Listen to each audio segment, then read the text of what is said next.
The movie kicked off with a really intense scene, a fight between Hanyu and a bunch of strangers. Using just his bare hands and some seriously powerful punches, he took them all down in no time. Before things could even calm down, a mysterious girl showed up. She had this icy look in her eyes and walked by with her head held high, rocking high heels and a bright red dress that instantly made her the center of attention. Hanyu immediately knew she wasn't just any ordinary person. Before he could even react, she used magic to lift him up, floating him in the air. His whole body was in pain. She forced him to sign a contract with her, witnessed by a witch's amulet, an item with the power to bind magical forces. In return, she promised to spare him punishment and give him the chance to have everything: power, the person he wanted to see, and even a chance to finish unfinished business from the past. When he heard about the person he wanted to see, Hanyu's eyes suddenly clouded over, as if something was making him hesitate.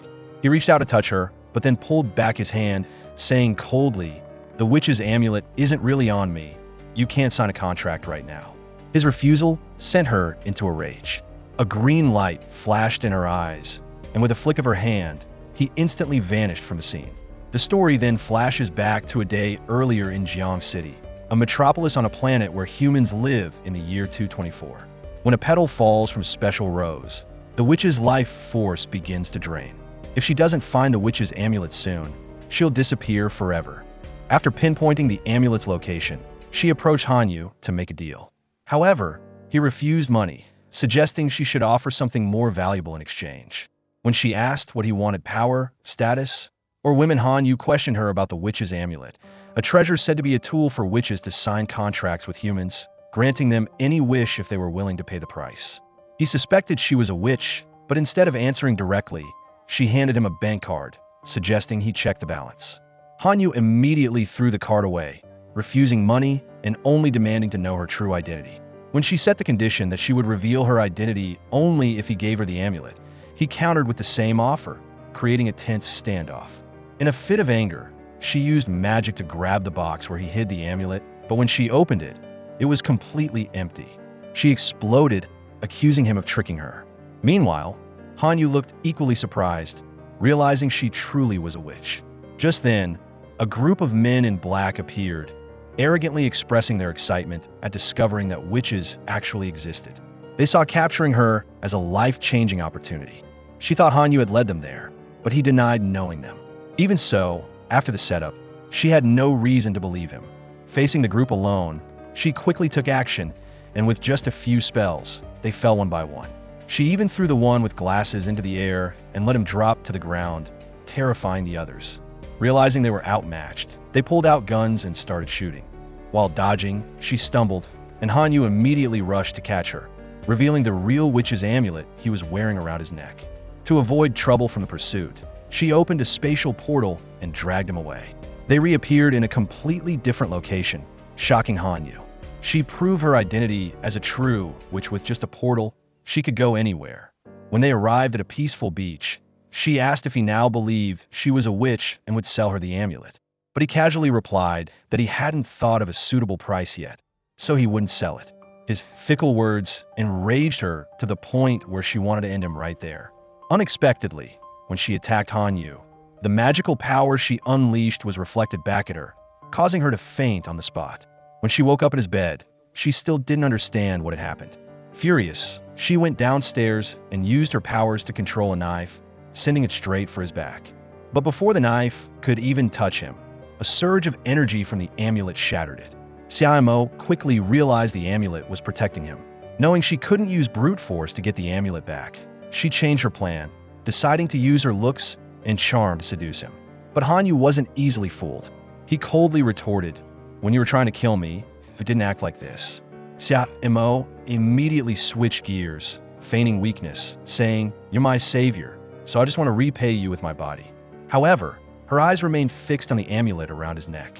Realizing her intentions, Hanyu immediately pushed her out of the house, not giving her any more chances to get close.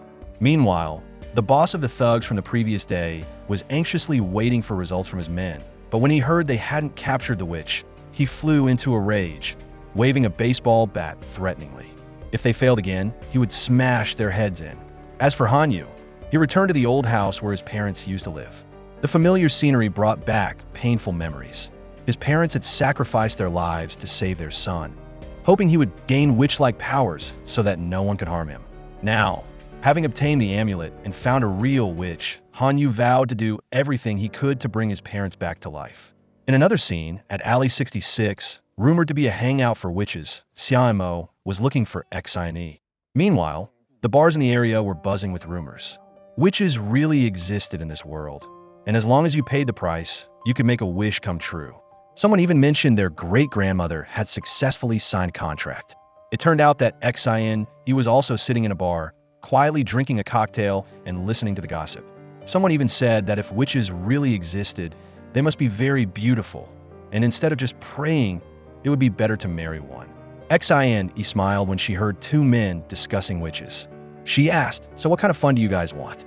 The two men, thinking it was true, laughed gleefully, not expecting that with just a wave of Xian's hand, her powers would cause them to fall into a hallucination and start slapping each other nonstop. The fun didn't last long before Xia Mo appeared, using her powers to erase the two men's memories and pulling Xian away. "The last time you threw someone into the mountains, it messed everything up. Haven't you learned your lesson?" Xian admitted her mistake and promised not to do it again. When she learned that Xia Mo had found the amulet, Xian was overjoyed because it meant her sister would be recognized as the clan leader and escape death. But her joy was short-lived when Xia Mo said that the amulet was currently protecting a man she couldn't retrieve it from. Worried because Xia Mo only had 3 months to live if she didn't get the amulet back, Xian immediately took on the task of investigating the man. Before long, she brought back detailed information. The man's name was Han Yu, 26 years old, an astrophysics professor and the youngest professor at Jiangbei University. He had started a technology company from his patents and huge investments, and was currently the most promising figure in the tech world. His parents were both dead, and he had never been in a relationship. Hearing this, Xia Mo immediately came up with a new plan: approach him with her beauty. She prepared a birthday party, dressed seductively, and told Han Yu that it was her birthday today, hoping he would come to celebrate. But as soon as Han Yu saw her, he recognized that she was wearing his shirt. She pretended to be pitiful. "Yesterday wasn't the real me. Today is the real me." He immediately sneered. "The way you look in men's clothes is the real you." Even so, she pulled him to the table and poured him a drink. Seeing her drink her glass empty, he finally took a sip. Xia Mo seized the opportunity to make her wish.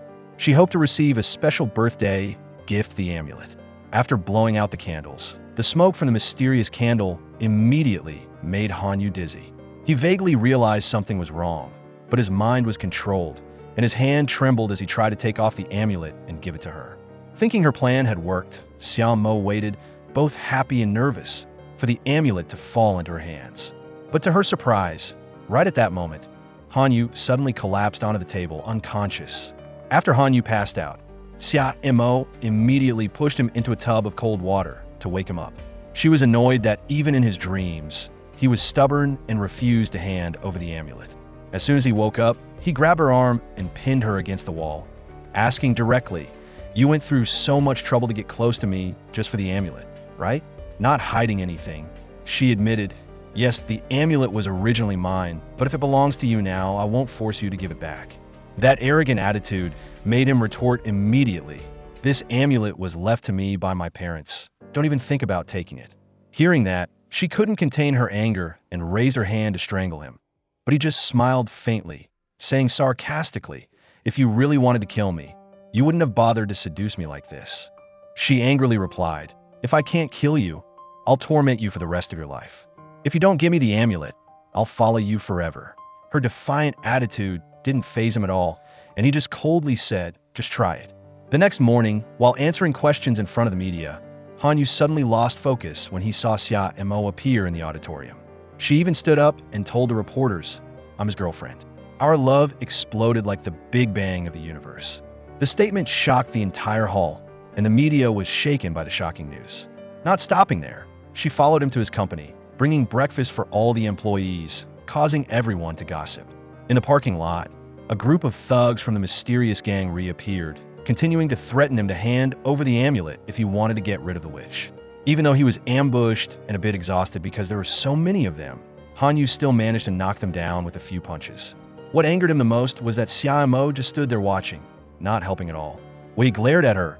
She said indifferently, "If you don't give me the amulet, wouldn't it be easier for me to snatch it back after they steal it?" Too angry, he continued to beat up the thugs until the leader ran away in fear. When they returned home, Xiaomo kindly offered to massage his shoulders, but he misunderstood that she had other intentions and cautiously backed away. Right at that moment, the amulet suddenly lit up. Xiaomo immediately felt a special surge of energy. She froze. Tue is in danger, she thought to herself, not expecting the amulet to start activating. Meanwhile, Xian and her lover, the leader of a witch-hunting gang, continued their ruthless journey. She confronted Tue, who had discovered Xian's betrayal of the witch clan. Tue questioned Xian's betrayal and brought up the suffering she had endured. Xian was angry and felt betrayed, bluntly replying that apart from her sister, no one in the clan saw her as one of them. Tue didn't hesitate to mock her, calling Xian a freak, a half-human, half-demon creature, fueling Xian's anger. In a moment of rage, she stabbed Tue in the stomach.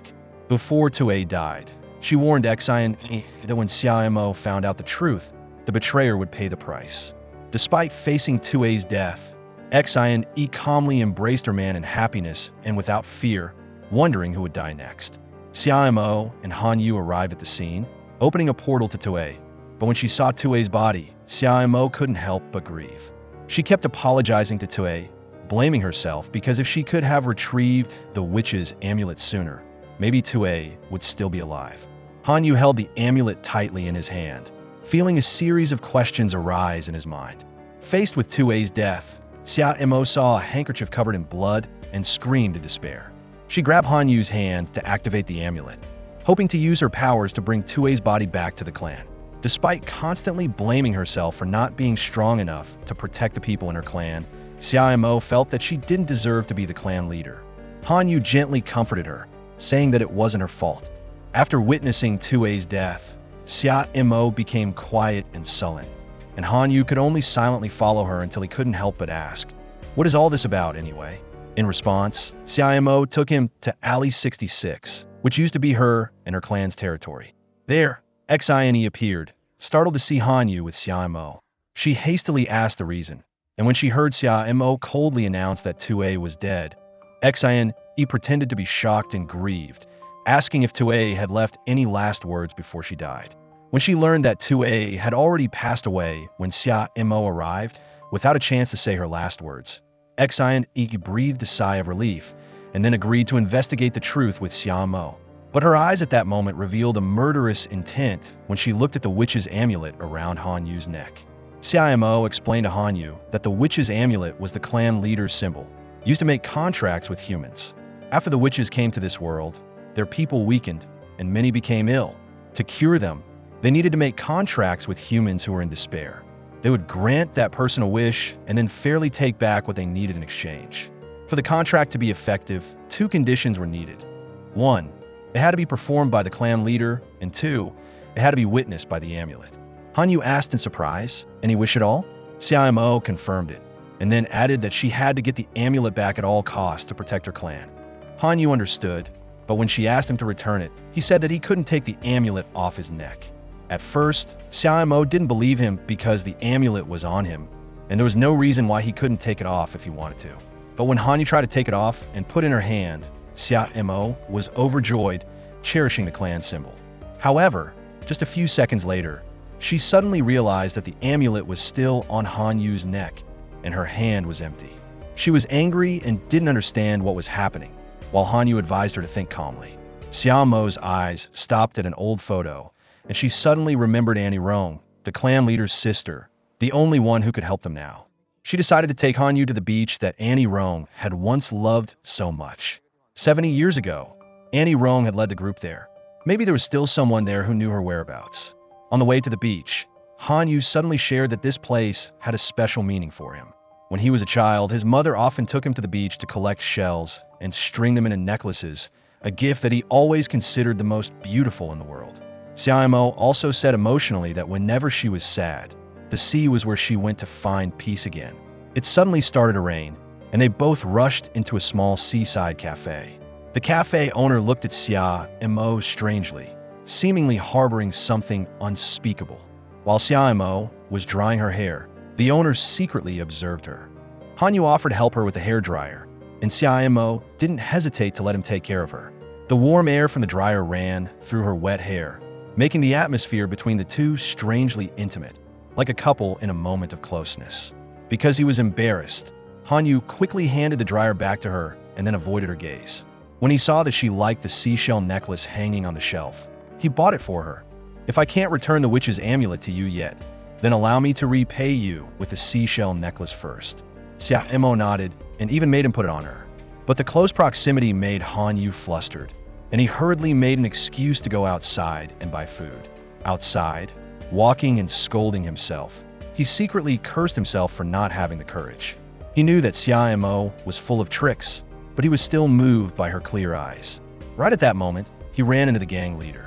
The leader offered to buy his anti-power device for a sky-high price, but Hanyu flatly refused and declared that he had no intention of mass-producing it. Meanwhile, inside the cafe, the owner calling Xia Mo's name caused her to startle. The owner was Annie Rong, the sister of the former clan leader, who had disappeared for the past 5 years. Her appearance had changed, so Xia Mo didn't recognize her. Annie Rong asked if she had come for the amulet, right? Then she revealed a shocking truth. The only way to get the amulet back is for the person holding it to die.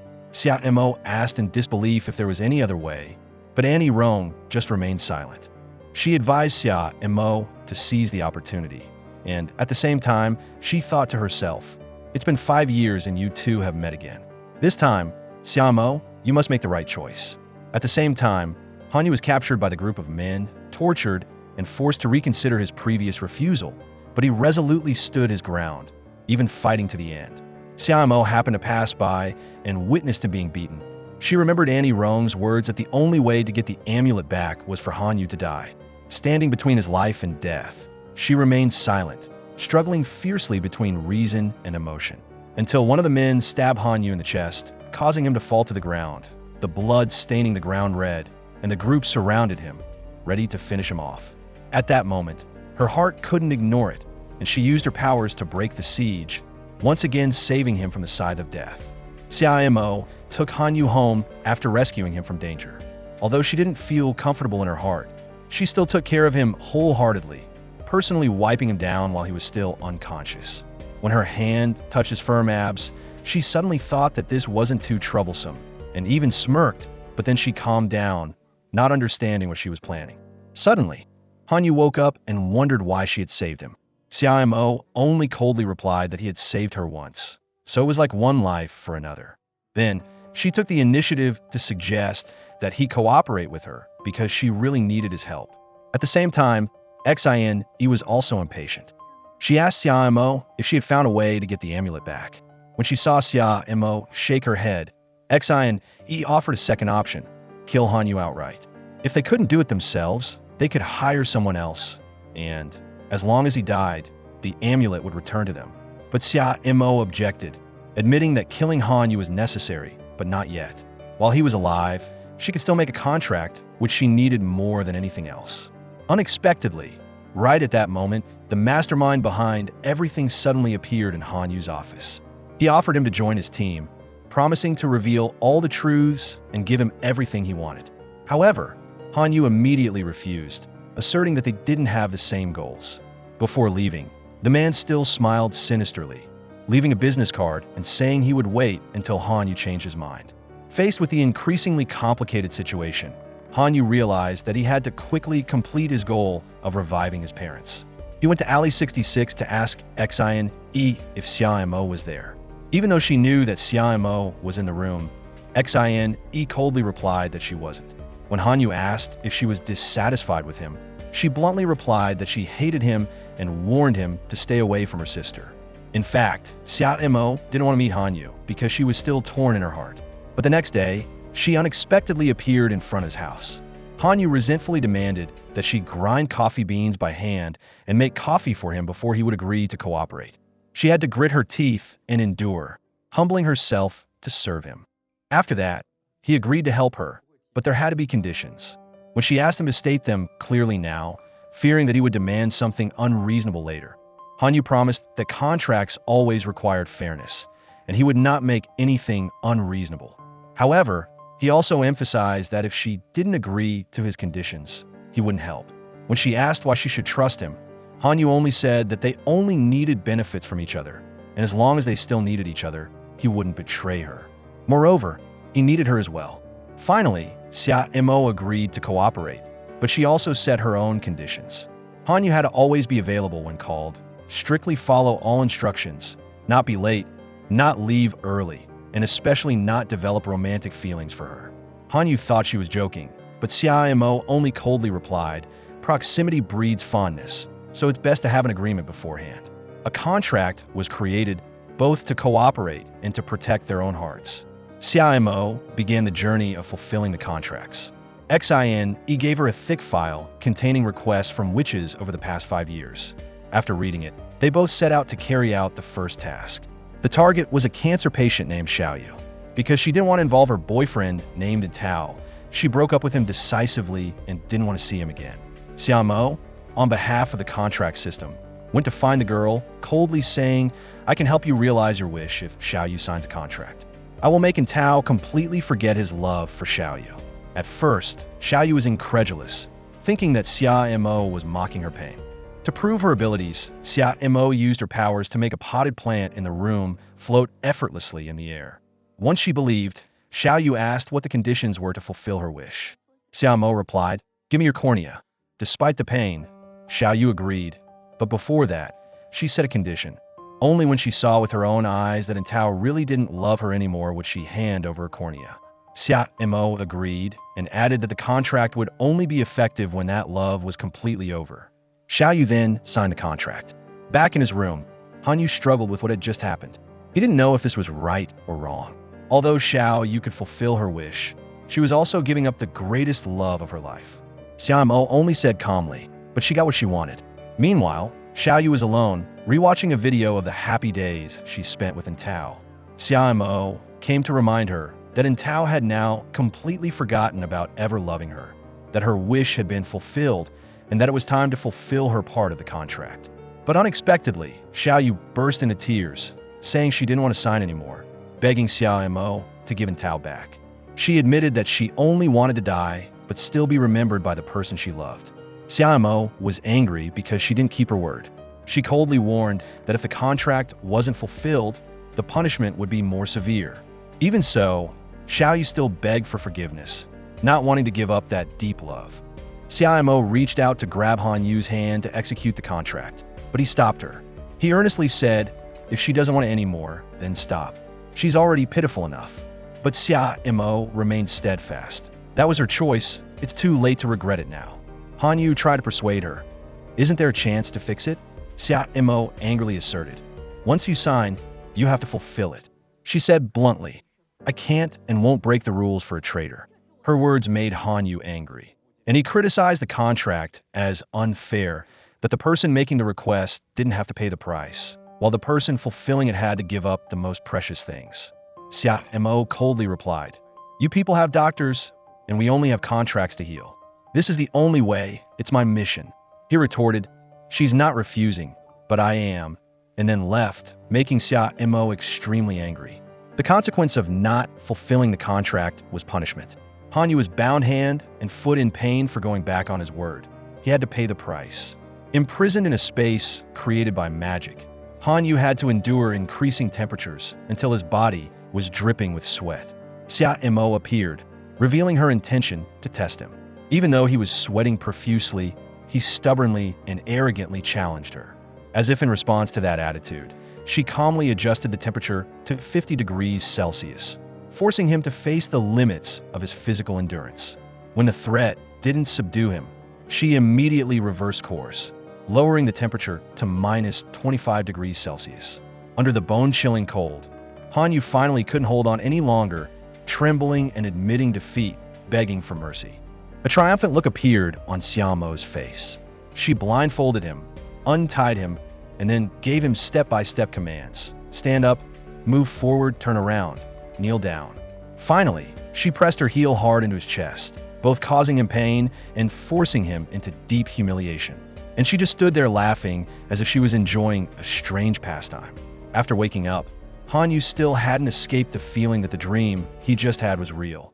He was dripping with sweat like he had just gone through a nightmare. He suspected that she had manipulated his dream, but Xia Mo still maintained an innocent expression, only saying that she was sitting and making tea. When he refused a drink, she still kept teasing him, suggesting that he should enjoy the tea to improve his memory. Provoked, Han Yu became angry, grabbing her hand and questioning her about her attitude of mocking other people's feelings. But Xia Mo remained calm, asserting that although she didn't fully understand emotions, she definitely understood them better than him.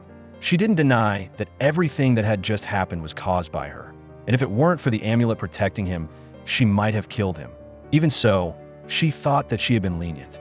Faced with that cruelty, Han Yu retaliated by mentioning Xiao Yan, who was trying to protect her love. He hoped that she would understand that love could make people lose their minds, but instead of coming to her senses, Xia Mo asked back, "If I want you to listen to me, would it be enough to make you fall in love with someone?" Then she left, leaving him standing silently on the balcony, wondering if it was a mistake to entrust himself to a ruthless witch like her. Right at that moment, the anti-witch, the mysterious mastermind, came to see Han Yu again. He still tried to convince him to join his side, emphasizing that it was his existence that prevented witches from acting arbitrarily. He claimed that his goal was to expose the lies of those who wore the mask of kindness. In response to those words, Han Yu argued that he himself was no better, but he quickly pointed out a suspicious point. If Han Yu didn't side with him, then why was he secretly researching a jamming device against witches? Finally, he declared that he not only saw through Xia Mo, but also saw through Han Yu, and now he was forced to rethink everything. Drowning in the thoughts about the villain's temptations, Han Yu was suddenly pulled back to reality when Xia Mo brought a group of women to his apartment. She excitedly introduced him as a famous astrophysicist, causing the women to immediately swarm around him, demanding to take care of him financially. The atmosphere became chaotic like a market, making him extremely uncomfortable. Faced with that upset attitude, Xia Mo calmly declared that she was only doing things according to his own logic. If love could make people lose their minds, she was experimenting to see if when he loved someone else, he would obediently listen to her. But when she saw that he had no interest at all, she immediately told the women to leave. Han Yu angrily argued that they were not from the same world at all, and that what he had once thought about mutual understanding was just an illusion. His words plunged Xia Mo into a melancholic mood. At the same time, Xiao Yu, the person who had received the contract, had passed away. Before she died, she left a cornea donation form for Xia Mo, witnessed by her boyfriend and Tao. When Han Yu found out, he was surprised because Xia Mo only quietly returned everything to Tao without saying a word. She didn't explain, just walked away coldly, in her head still echoing Han Yu's words. "We're not from the same world." It suddenly started to rain heavily, and Han Yu brought an umbrella to cover her. Then she suddenly vomited blood and fainted, causing him to panic. When Xia Mo woke up, Han Yu anxiously asked the reason, but she only forced a smile and said, "It's nothing." In fact, Xia Mo knew that the reason was due to the impact of modifying the old contract. The reverse power caused her memory to be temporarily disrupted. However, she still maintained a calm and confident appearance. He gave her a phone to make it easier to contact her, but she said that the one who needed to keep in touch was him, because she always had a way to find him whenever she wanted to. Even so, Xia Mo still accepted the gift. That night, Han Yu took her to a place that he had decorated himself, giving her a pair of binoculars to look at the starry sky. He was curious about her home. Xia Mo replied, "That place is as beautiful as this place." He felt envious of the long lifespan of the witches. While humans were only like fireworks, brilliant but short-lived, but Xia Mo only smiled lightly and said that no one knows what will happen. An accident, an uncertain tomorrow can make her leave forever, just like humans often say. At the same time, Xin was practicing archery with the villain. She harbored a burning rage to kill someone who should have died 5 years ago. Knowing this, the man volunteered to be the target, challenging her to shoot him straight in the heart. Contrary to the anger in her heart, Xin didn't shoot the arrow of fate at the mastermind, but instead, she suddenly hugged him and kissed him, causing the tense atmosphere to instantly dissolve into an ambiguous implication. Meanwhile, the mastermind quietly went to Han Yu's old house. This action made Han Yu extremely angry, and he immediately ran to confront him. But the man casually said that he just wanted to remind Han Yu of the true nature of witches, those who always lure others into signing contracts and then betray and bite back. He also gave Han Yu a video that was the scene of the accident that happened last year, with the assertion that Xia Mo deliberately caused the accident to force his parents to sacrifice their lives in exchange for his life. The question was thrown out like a knife. How much do you still trust her? The man continued to persuade him, offering him to stand on his side to destroy the witches, ending all sins. Back in his room, Han Yu's mind fell into chaos and silence. Xia Mo came to blame him for not texting back, for not answering the phone, but he only coldly said that he was busy. Although she tried to pull him out of that silence, even threatening to break down the door, he remained indifferent, refusing, emphasizing that this was his private space and that from now on, she should knock before entering. Xia Mo went home in frustration and anger, seeking out Xin to confide in her. As for Han Yu, he went to see his former professor to seek advice.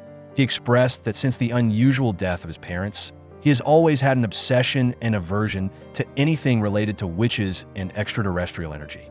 Although the professor sympathized with his loss and appreciated his filial piety, he still advised Han Yu not to let hatred cloud his reason. The past should not bind the present, especially when emotions are being swept away by uncertainties. In another scene, Xin appeared with a pensive face and asked her lover if it was easy to develop feelings when being together all day. He replied that it depended, and although he had been fascinated by Xin from the first time he met her, if it was Xia Mo, he wasn't sure. Xin began to worry, afraid that the daily closeness between her sister and Han Yu would spark something uncontrollable. But then the man unexpectedly gave her a special gift. Anna, who was from the same clan as Xin. Anna said harsh words to Xin, calling her a freak and unworthy of being a member of the clan, saying that she would not die properly. Those insults made Xin even more determined to kill Anna as soon as possible. Soon after, she returned to her lover's side. They both indulged in the intoxication of victory like crazy people.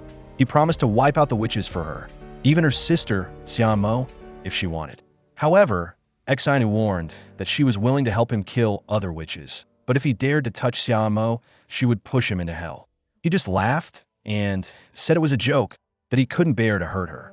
The next morning, Xin brought pastries to Han Yu's house, cheerfully knocking on the door, but he coldly questioned her purpose. Although very angry, she still kept her voice soft, saying that she needed him to help find a member of the J organization to avenge Tae. But he refused, causing the patience in her to crumble. She used her powers to throw away the book he was reading, blaming him for being indifferent last time and being even more extreme this time. Han Yu angrily asked, "Did you come to torment me again? When it was you who caused my parents to die years ago?" Xin froze at that accusation. She denied it, but Han Yu presented evidence. A video recording of her calmly watching his parents' death at the Container Street intersection.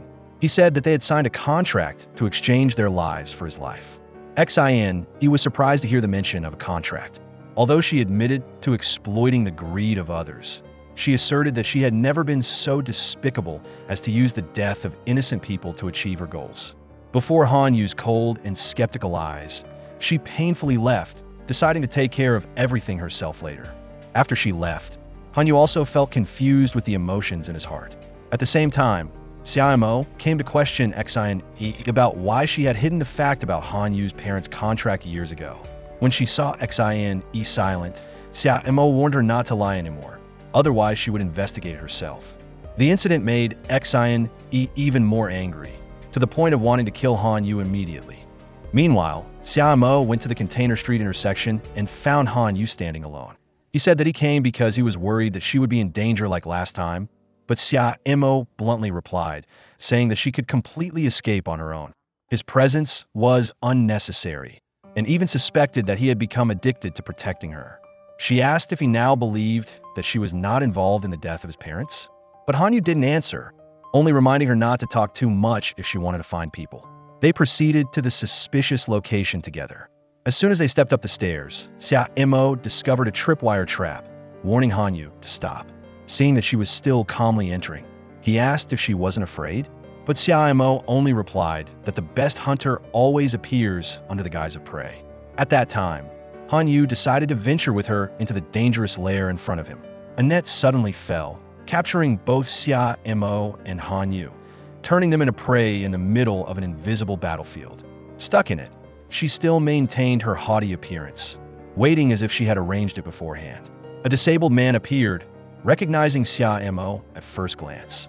He used to be a member of the J organization, but had withdrawn, but was still being pursued. Seeing her, he understood that she came with a purpose.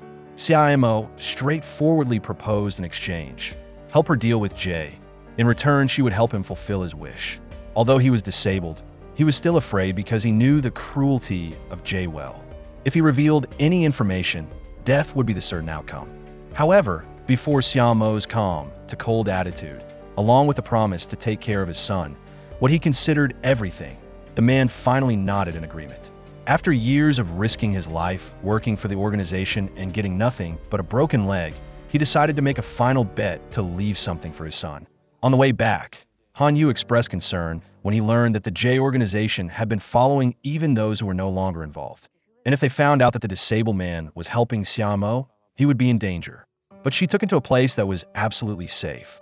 Because she understood the man didn't just do it for money, but for his son, he dared to betray the organization. The story made Han Yu silent. He only blurted out one thing: because the gods can't protect everyone, they created parents. To him, parents were guardian angels who gave him a second life. Xia Mo only replied that she would give him an explanation, but before she could finish, she suddenly fainted. A petal fell again, the familiar sign that her life had reached its final moments.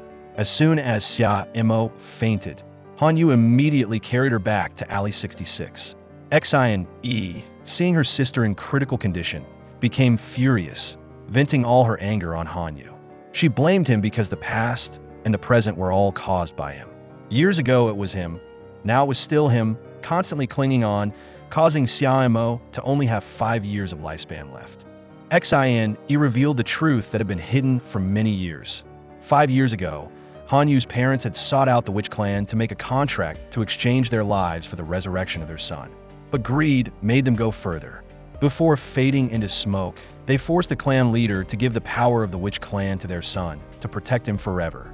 Because of that forced exchange, the contract became unbalanced, causing the clan leader to lose the witch's amulet, the treasure that would later always be on Han Yu's body.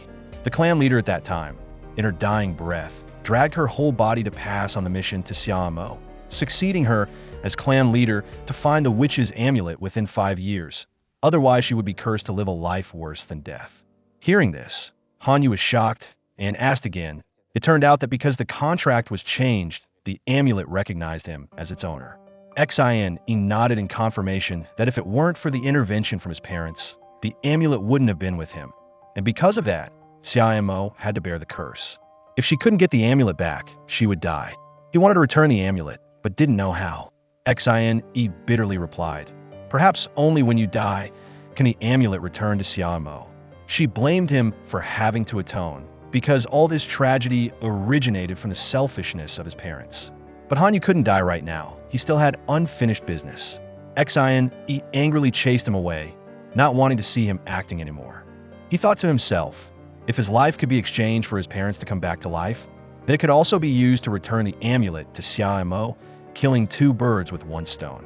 Determined, he called his close staff to hand over everything during his absence, sending a virtual reality gaming machine as a birthday gift to Zhao, 2 tickets to Li, and handing over the project contract. Before the suspicious eyes of the staff member, Han Yu only remained silent. Finally, he went to Xia Mo, proactively proposing to sign a contract. He wanted to use his life to exchange for the complete and healthy revival of the girl he loved. When Xia Mo placed her hand on his hand, the characteristic blue eyes appeared. The contract was completed. But when Han Yu looked around, he didn't see anyone appear. But when he asked Xia Mo why his parents hadn't come back to life yet, she bluntly said that the dead couldn't come back to life. That statement left him stunned. The belief that had been holding him alive suddenly completely collapsed. For so many years, he lived only to look forward to a day when he could meet his parents again. Now, that desire turned out to have never been within the scope of the wish. He collapsed to his knees, torturing himself. If he had known how to protect himself in the past, his parents wouldn't have had to exchange their lives. In the screams of despair, Xia Mo could only silently comfort him. She reminded him to remember that his parents loved him, so they accepted to sign the life and death contract, and if they were still alive, they wouldn't want to see their son wallowing in pain. But for Han Yu at this time, all he wanted was to see his parents again, even if it was just once. Seeing this, Xia Mo decided to use her powers to give him one last chance to see his parents for a short time, in exchange for never being able to see them again. Although he knew, Han Yu still accepted. In a magical space, he was able to see his parents, hear them ask how he was doing, witness the warm eyes and gentle smile that he had engraved in his mind. He burst into sobs, expressing his longing, helplessness, and remorse that had never subsided. His parents didn't blame him, only smiled, saying that they had never regretted their choice to sacrifice themselves for him. The moment he rushed to hug his parents was when reality began to pull him back. Only a few short minutes passed, his parents vanished in the light, leaving Han Yu alone to face the fact that he would never see them again. Xia Mo stood on the beach, shedding tears for the pain he was carrying. In her heart, she began to question whether making contracts with others was right or wrong. Not long after, Han Yu suddenly appeared. He had driven for 2 hours just to see her. He thanked her for giving him the last chance to see his parents again. His house after she left became hauntingly cold. Xia Mo bowed her head, admitting that she couldn't help him fulfill his greatest wish, feeling extremely guilty. But Han Yu said that it was thanks to her that he had overcome it, because before he was too ambitious, not thinking about the feelings of his parents. Now he would continue to live worthy of the love that his parents had given him. Leaving there, he went to find Annie Rong to ask about how to return the amulet to Xia Mo. Annie Rong said that between the amulet and its owner, there exists a life and death contract, and to get rid of it, one can only die. He was stunned to learn that Xia Mo knew this well, but still risked her life to save him. Annie Rong said that Xia Mo carried the mission to protect the entire clan, yet she chose to sacrifice herself for him. Now that she had made her choice, it was his turn to decide. Returning home, he found a room ransacked. Opening his phone, he was shocked to see that his professor had been arrested. Following the trail, he came to face the person behind it all. The man had someone bring the professor in front of him, declaring that everything was aimed at achieving his goals. At the same time, Xia Mo remembered the scene of his parents appearing, which had stirred up a strange emotion in her that she had never experienced before. She didn't know what that feeling was, but began to doubt herself. Was it love? Had she fallen in love with Han Yu without realizing it? Carrying that confusion, she went to his house. But when she arrived, the house was empty, and a large screen was broadcasting live footage of Han Yu being arrested. The person behind it spoke up, telling her to come and meet him if she wanted to save him. Han Yu tried to stop her, yelling at her not to come because there was a device blocking powers there. But Xia Mo didn't hesitate. In anger and determination, she immediately set off, ready to face everything to save him. Entering the place where Han Yu was being held, Xia Mo was immediately hit with an energy-blocking device by the mastermind of Jay, causing her to fall to the ground. The intense pain came over her, making her nearly immobile. While Han Yu was extremely worried, not understanding why she was taking such a risk, the evildoer jumped up on the chair, laughing and celebrating his victory. He mocked her for being too stupid when she knew this was a trap, but still came. But Xia Mo replied that if she didn't come, his game couldn't start. She questioned why he was targeting the two of them, and the answer left her stunned, because she had to pay for what she had done. When the mask was removed, his emotionless face appeared, and she suddenly understood. He was someone who had made a contract, who had been betrayed, and who harbored hatred to the bone. She was the one who had destroyed everything of his, and today he would destroy everything that belonged to her. In a cruel psychological torture, he forced her to choose, either stab Han Yu or end herself. The cold knife was thrown out, and without hesitation, Xia Mo picked it up and stabbed herself in the chest. Blood soaked her clothes. Han Yu panicked, while the jerk was delighted to the point of madness. But not stopping there, he forced her to continue with another stab in exchange for the life of the person she loved. In utter despair, she pulled out the knife and stabbed again.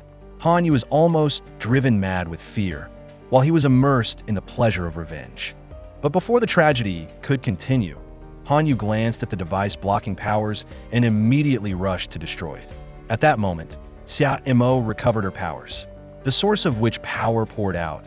Her blue eyes shone brightly again. With her restored powers, Xia Mo launched an attack, sweeping away the enemy, knocking away the jerk, then pulled Han Yu to escape. In the dark hallway, a petal fell lightly again as fate continued to move.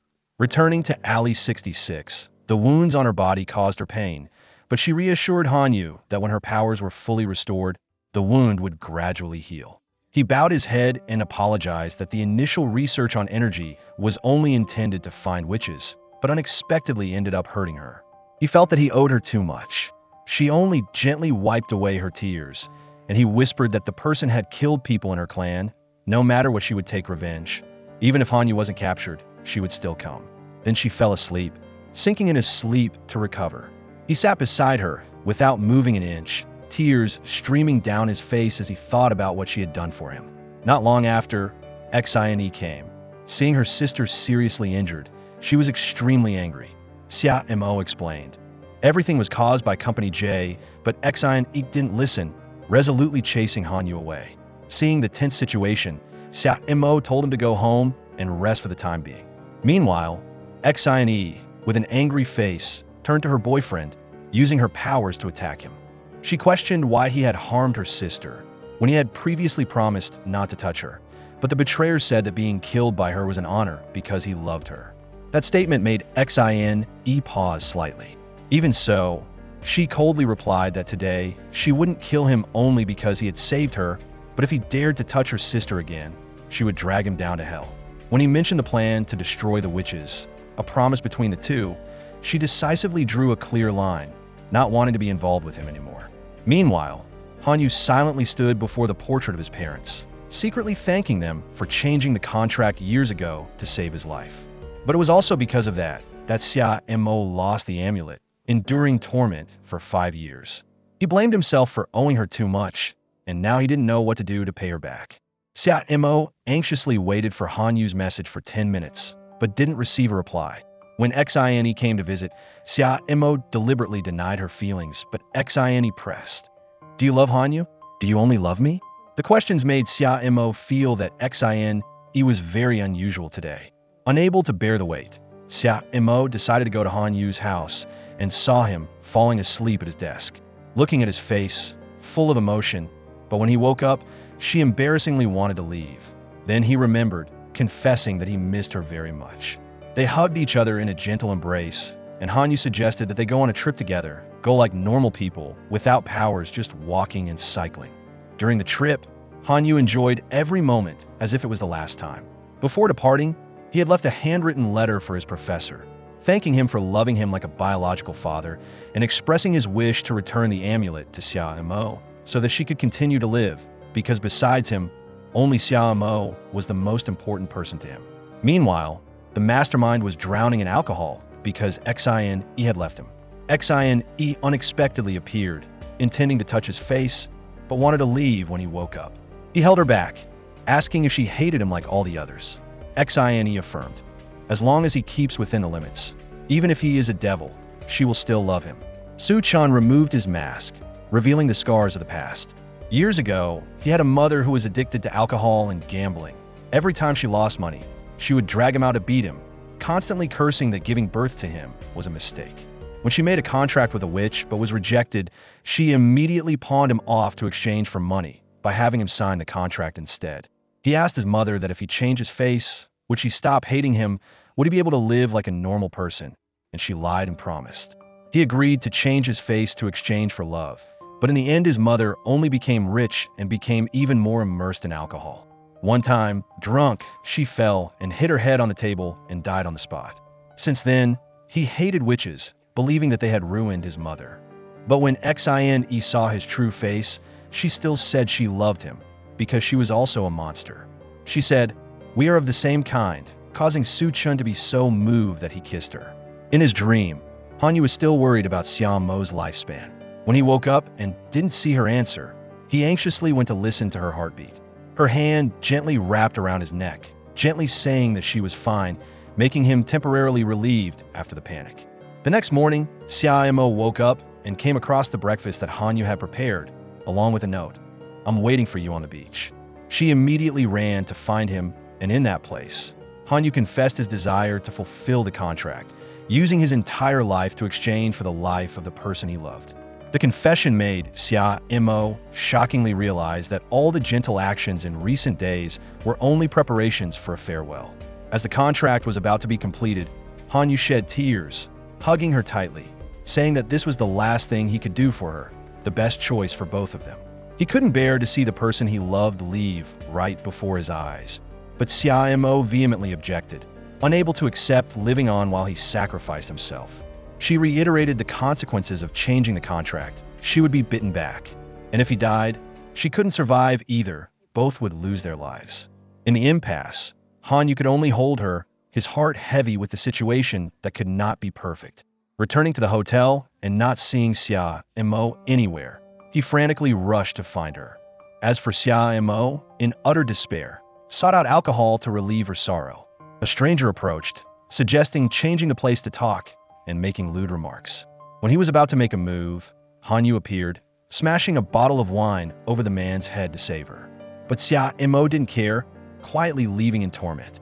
Hanyu chased after her, begging her to come back. Xiao stopped, questioning, "Have you thought carefully?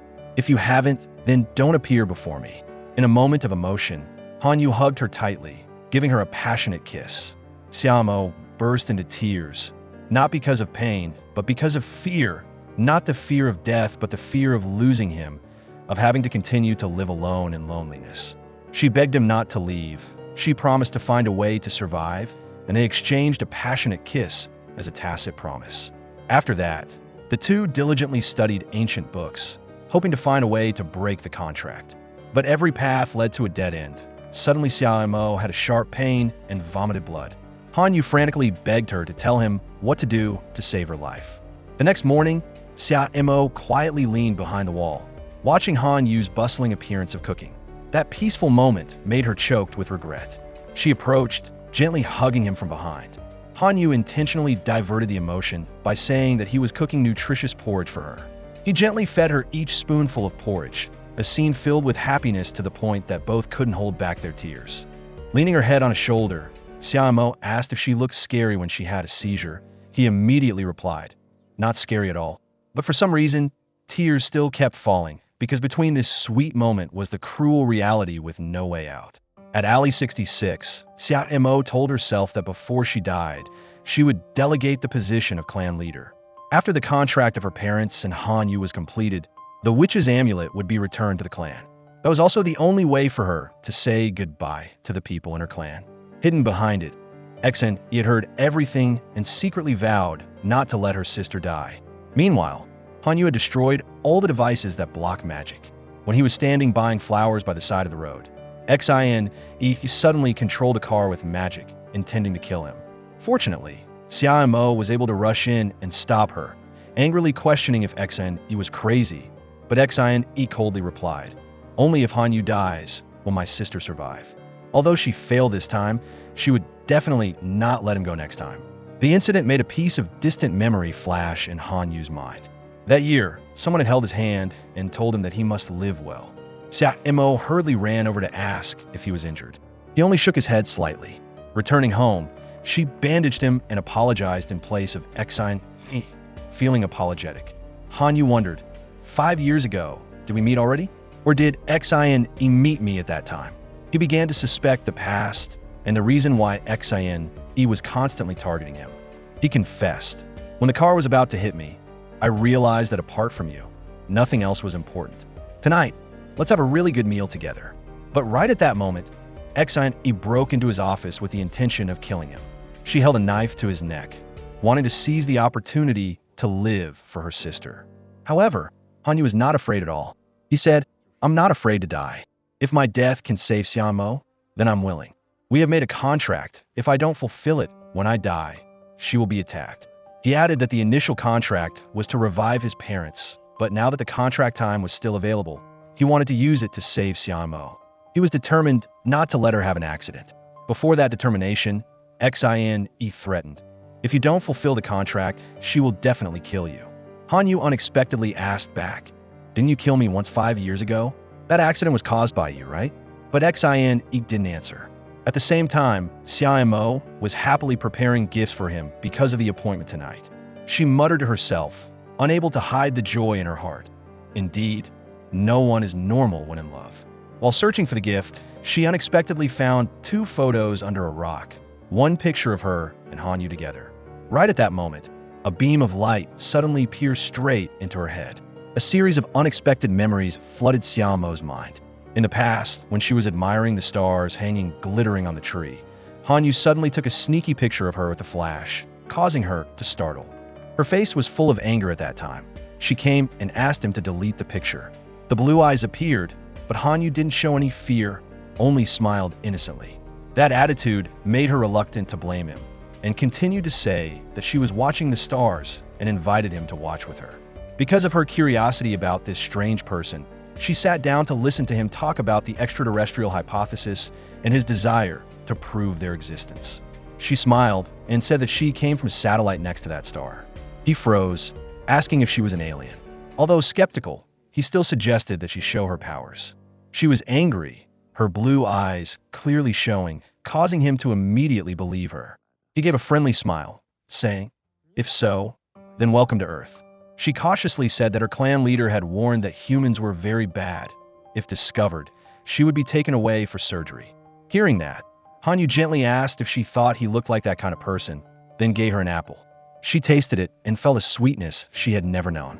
When he asked for her contact information, Xiaomo asked what it was for. He hesitated and talked about an astronomy exhibition on the 12th, inviting her to come with him. She agreed and promised to meet him here that afternoon. However, that meeting was discovered by the clan leader. She angrily blamed her for contacting humans, believing that they were greedy and exploited others. She didn't allow her to develop any feelings, whipped Xia Mo on the back, and ordered her to cut off those low-level emotions. Although Xia Mo tried to explain that they were just friends, she didn't believe it. Her harsh prejudices made her not understand, because since coming to Earth more than 100 years ago, the clan leader has always tried to prevent her from contacting humans. Even with Exit, even though she only carried half of the human bloodline, but was bullied by the entire clan, and she still ignored it. Her words only made the clan leader even more angry, slapping her directly and forcing her to kneel down to self-reflect. Meanwhile, Hanyu is still blankly sitting and waiting for her under the familiar tree. In the evening, Xin found her sister in pain and wanted to help her apply medicine. When she knew that today was already the 12th, Xia Mo hurriedly asked Xin for help. But as soon as she arrived, she was exhausted and fainted in Hanyu's arms. Seeing her injured, he flusteredly took the medicine, worried about whether they would work on aliens. She pulled down her shirt to reveal her injured shoulder and asked him to help apply the medicine. When he saw the deep whip marks on her skin, Hanyu was very heartbroken. He asked why she was like that, but she only replied that she was used to it. His hand applied the medicine, while tears kept falling. He took food for her, hesitantly wanting to sit closer. When she asked why, he only replied, "Because if I'm a little closer to you, I will feel happier." He fed her each dumpling, and then they went for a walk together. They held hands, naturally taking pictures together. Between that scene, every happy moment was recorded through the photos.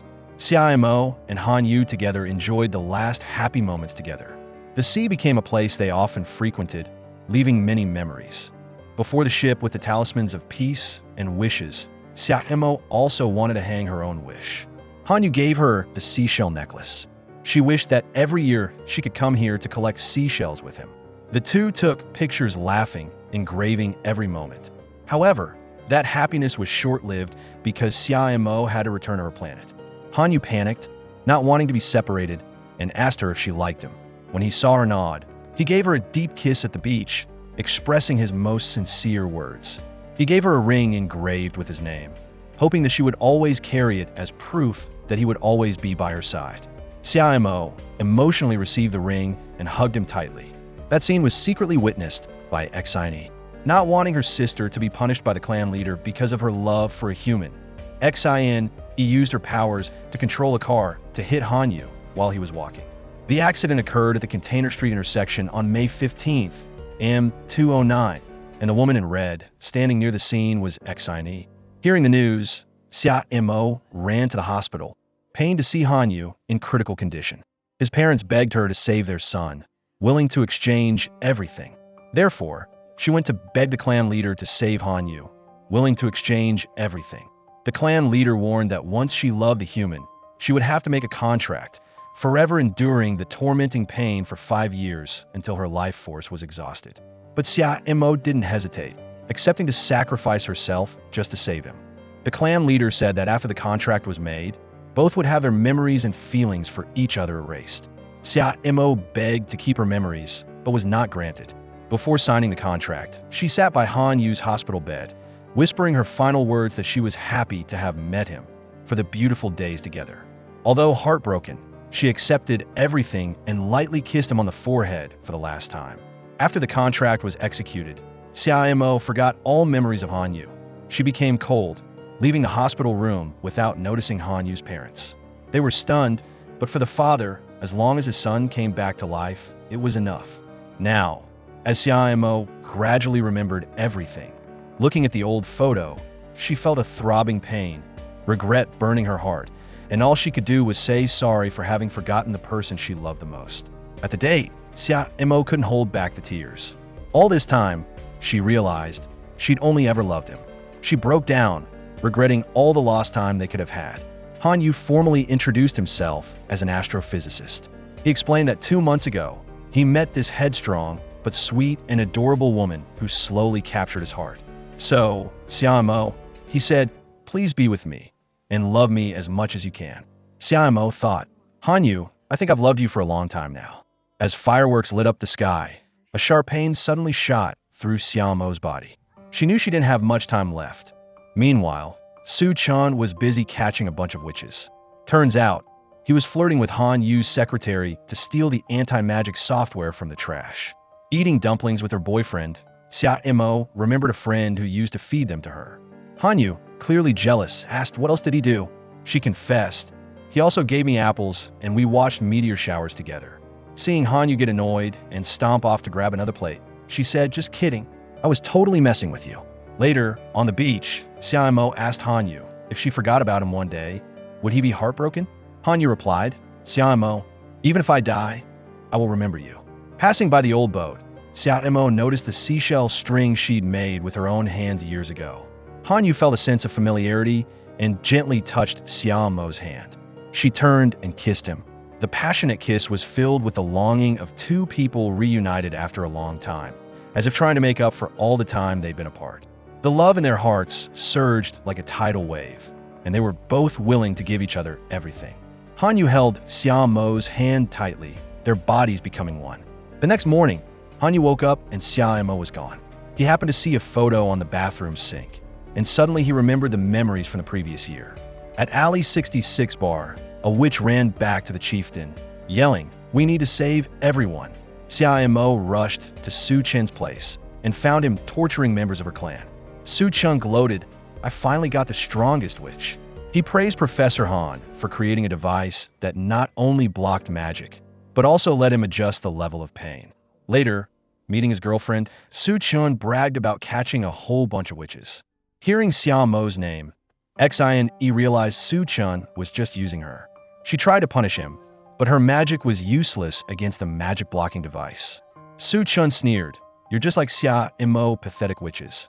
Bringing Xin to meet Xia Mo, Su Chen revealed she betrayed the witch clan. Xia Mo challenged, why would you betray our people, little sister? Xin retorted that they never loved her and always bullied her. Everyone deserves to die besides Xia Mo. When Xin was alone and being trampled, Xia Mo was the one who saved her. Xia Mo admitted those who bullied Xin were wrong, but not to the point of deserving death. Hearing her sister's unwavering desire for revenge, Xia Mo slapped Xin to snap her out of it. She blamed herself for being careless, for not realizing the pain in her sister's heart that never faded. She begged Xin to turn back, otherwise, we can't be sisters anymore. Su Chen activated the magic blocking device, putting an end to the walk down memory lane. Seeing him about to attack Xia Mo, Xin declared she would be the one to end her sister. She hated Xia Mo for being like the other witches, looking down on her half-human blood. Only Su Chen understood her pain. Xin secretly stabbed Su Chen, but he saw it coming. Su Chen hated that the witches killed his mother and turned him into a monster. Xia Mo countered that it was Su Chen's mother who ruined her son's life, but he stubbornly believed that she loved him. Su-chun blamed the witches for seducing his mother and causing her to abandon him. Sia-mo wanted to take Su-chun back to a moment in the past so he could clearly see his mother's choice. With a blink, Su-chun was actually face to face with his mother again. He boasted about how much money he had and how well he could take care of her. But she once again coaxed her son to make a deal to exchange his life for hers. Seeing that Su-chun was unwilling, she insisted that the purpose of a monster like him was to save her. Otherwise, she would rather not have given birth to a child like him. Su-chun woke up, forcing a smile through his tears. He vented his anger on his subordinate, then continued torturing the witches. Sia-mo used the last of her strength to knock Su-chun down. She saw Hanyu rushing in and begged him to save her people. Back home, Hanyu chided his girlfriend for leaving him behind. Sia-mo feared he would put himself in danger, so she hid her plan to save her people. Hanyu felt heartbroken and embraced his beloved tightly. Sia-mo, now, or a year ago, I only love you. Hanyu felt so lucky that they hadn't missed each other. What followed was a time they enjoyed happiness. They cooked together, played games, shared sweet kisses, and waited to watch meteor showers like any other couple. Sia-mo, I want to give you the most beautiful things in the world. But in Sia-mo's eyes, Hanyu was always the brightest star. Hanyu, I hope you eat well and sleep well from now on. Hanyu, meeting you is the most wonderful thing for me. Please always be happy and forget all the things that make you sad. After her scheme was exposed, Xin secretly went back to see her sister. Seeing Sia-mo wake up, she quickly ran away. Sia-mo knew her sister was back, so she chased after Xin. She wanted to shoulder everything with Xin, but Xin couldn't face her sister anymore. Seeing Hanyu come looking for her sister, Xin wanted to inquire about Su-chun's whereabouts. She said Sia-mo's life was getting shorter and the pain was getting more and more intense.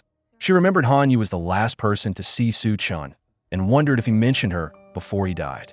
Hanyu asked, "Are you very concerned about Su-chun?" Xin avoided the question, deciding to lead Hanyu to the witch's alley. Meeting Sia-mo, Hanyu said, "Xin brought me here. She said Sia-mo's life is getting shorter, so she wants me to complete the covenant to save Sia-mo." Hearing Hanyu call him my love, Sia-mo felt he was acting a little different. Just then, rose petals fell, causing her intense pain. Hanyu laughed and took off his mask. It turned out he was Su-chun. Seeing Su-chun emerge from the witch's alley, Xin guessed he was impersonating Hanyu. She wanted to end everything herself. Meanwhile, Hanyu found his assistant passed out in the hallway. Su-chun unexpectedly attacked and knocked Hanyu unconscious.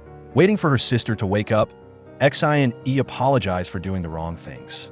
She wasn't qualified to be with Sia-mo anymore, so she wanted to go far away. Sia-mo didn't want her sister to see her die, so she agreed to Xin's decision. Meanwhile, Hanyu woke up and realized Su-chun was still alive. He hated that Sia-mo used his mother to create a fake dream scene. He wanted to take revenge on Sia-mo, making her life worse than death. Hanyu felt pity for Su-chun, who was struggling in despair. He advised Su-chun not to fight him in such a mean way, but like two men. Su-chun agreed to let Hanyu go and was knocked to the ground. He still attacked, taking the opportunity to knock Hanyu down. Su-chun picked up a knife to finish off his opponent, but Xin managed to stop him. She told Hanyu to go back and see Sia-mo because her sister didn't have much time left. He promised to complete the covenant and would never let anything happen to her. Xin called Hanyu brother-in-law.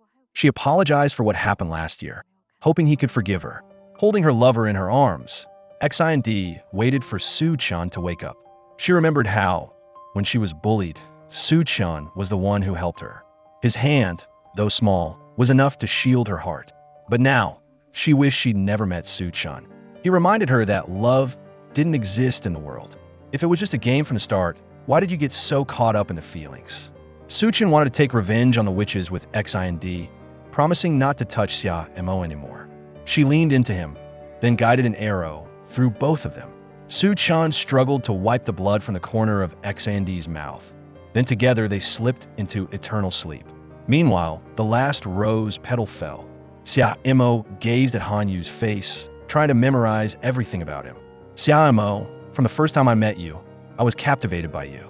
Your eyes sparkled like stars. I just didn't dare come close to you. Hanyu, thank you for teaching me how to love someone. I have no regrets in this life because I was lucky enough to meet you. Sia-mo collapsed on Hanyu's shoulder, trying to remember his scent. She wished she could love him again in the next life. Han Yu held the witch's necklace tightly, willing to trade his life for his beloved's health and continued life. But the necklace didn't react. He took her hand and placed it on the necklace, reciting the covenant again. In a dream, Han Yu and Xia Mo stood at the altar. He vowed to be with her forever. Han Yu, even if our love may be forgotten, will you take me as your wife? Xia Mo, I do. Han Yu gave his beloved a wedding ring. Xia Mo, meeting you is the happiest moment of my life. Let's be together forever. But the ring slipped from Xia Mo's hand. She woke up suddenly, and Han Yu was gone. Han Yu, please don't scare me. Xia Mo clutched the necklace around her neck, calling her lover's name in despair. Han Yu, please come back to me. 3 months later, Xia Mo continued to fulfill covenants. But this time, she fulfilled people's wishes on the condition that they become good people. Han Yu, now I understand that the meaning of love is being able to sacrifice for the other person without needing anything in return. I will spread your love throughout this world.